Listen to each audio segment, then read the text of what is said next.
رمضان المبارک اسلام کا مقدس ترین مہینہ ہے جو تزکیہ نفس، روحانی پاکیزگی اور قرآن کریم کے نزول کا مہینہ ہے۔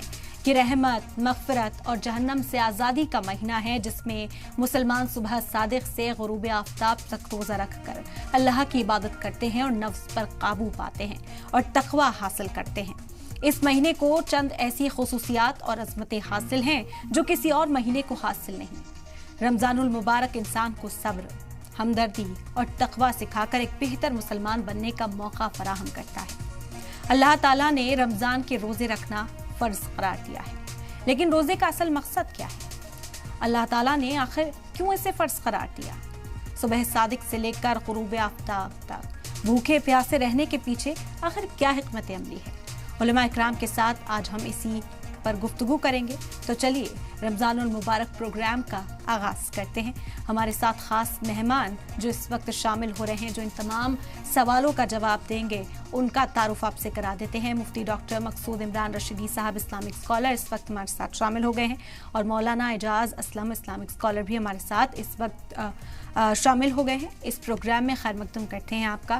مفتی مقصود صاحب، آپ ہی سے شروعات کر لیں گے۔ مبارک مہینہ ہے، سب سے پہلے تو مبارکباد پیش کرنا چاہیں گے، اور پھر لوگوں کے ذہن میں اس مہینے میں طرح طرح کے سوال آتے ہیں۔ ہم کوشش کریں گے کہ ہماری یہ مہم آگے بڑھے، ہر دن ان سوالوں کا جواب ہم تلاش کریں۔ آج شروعات کر لیتے ہیں، روزے کا اصل مقصد کیا ہے؟ آج پہلا روزہ ہم رکھ رہے ہیں، اہتمام کیا جا رہا ہے، اور اب سے کچھ ہی دیر میں افطار کا اہتمام ہوگا۔ تو سب سے پہلے جو لوگ نہیں جانتے ہیں، جو لوگ اس پروگرام سے جڑے ہوئے ہیں، انہیں بہتر سمجھ کے لیے اسی کے ساتھ شروعات کرتے ہیں۔ بسم اللہ الرحمن الرحیم۔ سب سے پہلے سلام ٹی وی کے تمام احباب کو، اور اسی طرح جتنے ناظرین ہیں ان سب کو رمضان المبارک کی دل کی گہرائیوں سے مبارکباد پیش کرتا ہوں، اور رب ذوالجلال کی بارگاہ میں دعا گو ہوں کہ اللہ رب ذوالجلال ہمارے ان روزوں کو اپنی بارگاہ میں شرف قبولیت عطا فرمائے۔ آمین۔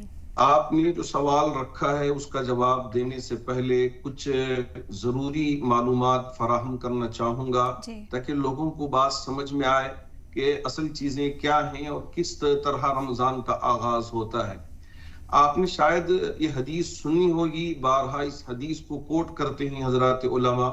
اللہ کے رسول علیہ الصلوۃ والسلام نے فرمایا تھا کہ صوموا لرؤیتی وافطروا لرؤیتی، آپ چاند دیکھ کر روزہ رکھنے کا اہتمام کرو اور چاند دیکھ کر روزہ چھوڑنے کا اہتمام کرو۔ مطلب یہ ہے کہ عید منانے کا اہتمام کرو۔ اب اگر چاند دیکھنا ہو تو کہاں دیکھنا ہے، اس کا مطلب کیسا ہے؟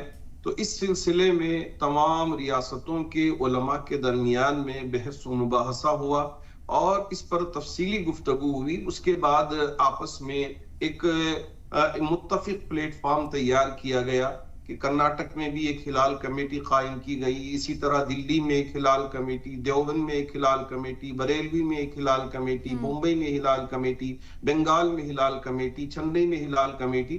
تو اس طرح الگ الگ مقامات پر یہ ہلال کمیٹیاں بنائی گئی، اور آپس میں ان کے درمیان میں تعارف ہوا کہ یہ کون صاحب ہیں، وہ کون صاحب ہیں، یہ ان کی آواز ہے یا نہیں ہے۔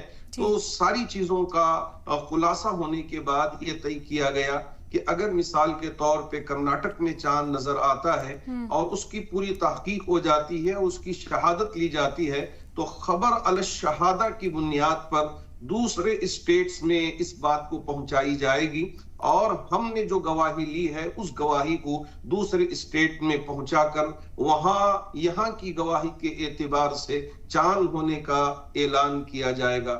اسی طرح اگر دلی میں چاند نظر آتا ہے، یا ممبئی میں چاند نظر آتا ہے، یا گجرات میں چاند نظر آتا ہے، یا آسام میں چاند نظر آتا ہے، تو وہاں کے جو علماء ہیں وہ پوری طرح سے گواہی لے کر، جن احباب نے بھی چاند دیکھا ہے تو پوری تحقیق کرنے کے بعد کہ یہ عام رؤیت ہوئی ہے یا یہ ہے کہ اکا دکا لوگ جو جھوٹ پر بھی مبنی ہو سکتی ہیں وہ خبریں، تو اس وجہ سے پورا اطمینان کر لینے کے بعد اگر وہ گواہی دیں تو اس گواہی کو خبر علی الشہادہ کی بنیاد پر تسلیم کر کے یہاں کرناٹک والے ہو یا تمل ناڈو والے ہوں یا آندھرا والے ہوں یا تلنگانہ والے ہوں، یہاں اس کا اعلان کریں۔ تو اس طرح آپس میں ایک ربط قائم ہوا، اللہ کا شکر ہے، کئی سالوں سے اس پر عمل پیرا ہوتے ہوئے نظر آ رہے ہیں، لیکن اس سال تھوڑی سی تشویش یہ ہوئی کہ بعض احباب شہادہ کو قبول کیے بغیر قاضی القاضی کا اعتبار کر کے کہ قاضی کے پاس آ کر گواہی دے، اور قاضی یہاں آ کر گواہی دے، تو اب یہ قاضی تو نہیں آ سکتا، تو قاضی اپنے ایک لیٹر کو، اپنے ایک پرچے کو کسی اور کے ذریعے سے پہنچاتے ہیں، تو پھر اس کو قبول کر کے صبح میں اس کا اعلان کیا جا رہا ہے۔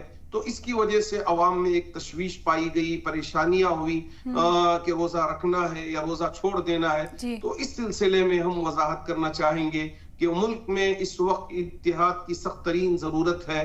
ہم آپس میں ایک دوسرے کے درمیان میں ربط قائم کر کے، اگر کبھی کوئی علمی بحث کرنا ہو تو اس پر بحث کر کے ایک مسلم طریقے کار پر ہم سب جمع ہو کر وہاں اگر اتحاد کا مظاہرہ کرتے ہیں تو اس سے ہمارے ملک میں جو غیر مسلم بھائی ہیں ان کے لیے بھی ایک اچھا میسیج جا سکتا ہے، محبت قائم ہو سکتی ہے۔ لیکن ہم ضدی کی وجہ سے یا دوسرے چیزوں کو لے کر ہم آپس میں ایک دوسرے کے ساتھ مل بیٹھے بغیر، بحث کیے بغیر، کسی نتیجے پہ پہنچے بغیر اپنے طور پہ اگر فیصلہ کر لیتے ہیں تو وہاں سے انتشار ہونے کا ایک سبب بن سکتا ہے۔ تو اس وجہ سے میں ہمارے ملک کے تمام علماء سے بہت ہی باادب ایک چھوٹا سا طالب علم ہونے کی حیثیت سے گزارش کرنا چاہوں گا کہ اس پر نظر ثانی فرمائیں اور آپسی اتحاد کو برقرار رکھیں، اور کبھی بھی کا انتشار ہونے نہ دیں، تاکہ ہمارے ملک کی فضا جو اب تک پر امن رہی ہے اور امن برقرار رہا ہے اسی طرح آگے چلتا رہے۔ پھر میں آگے کے سوال کے سلسلے میں آگے جواب دینے کی کوشش کروں گا۔ بہتر بات بہتر طریقے سے سمجھائی ہے، کیونکہ ہم نے یہ اسمنجس لوگوں کے بیچ کل بھی دیکھا جب کہیں پر چاند کا اعلان کیا گیا، کہا گیا کہ آج روزہ رکھا جائے گا، اور کہیں پر جو ہے لوگ اسی طرح سے الجھے ہوئے سے نظر آئے تھے، لیکن اب آپ نے اس بات کو کہہ کر اس الجھن کو دور کیا ہے اور لوگوں سے متحد رہنے کے لیے جو یہ بہترین پیغام آپ نے دیا ہے، ہم سمجھتے ہیں کہ مثبت طریقے سے لوگوں تک پہنچے گا۔ مولانا اعجاز اسلم صاحب بھی اس وقت ہمارے ساتھ پروگرام میں جڑے ہوئے ہیں، انہیں بھی شامل کرتے ہیں، حصہ بناتے ہیں۔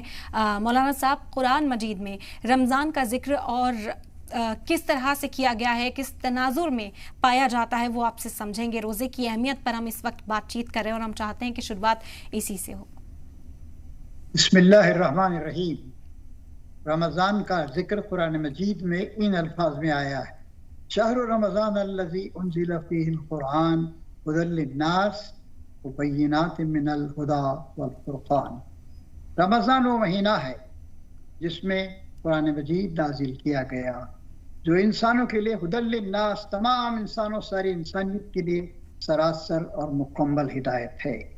وبینات من الھدی والفرقان، اور ایسی واضح تعلیمات اور آیات پر مشتمل ہے جو ہدایت کا راستہ واضح کرتی ہیں اور کھول کھول کر کھلے انداز میں باتوں کو پیش کرتی ہیں۔ اس انداز سے اور فرمایا گیا ہے کہ اے ایمان لانے والوں، تم پہ رمضان کے روزے فرض کیے گئے جس طرح تم سے پہلے کی امتوں کے لوگوں پہ فرض کیے گئے تھے، تاکہ تم متقی بن جاؤ۔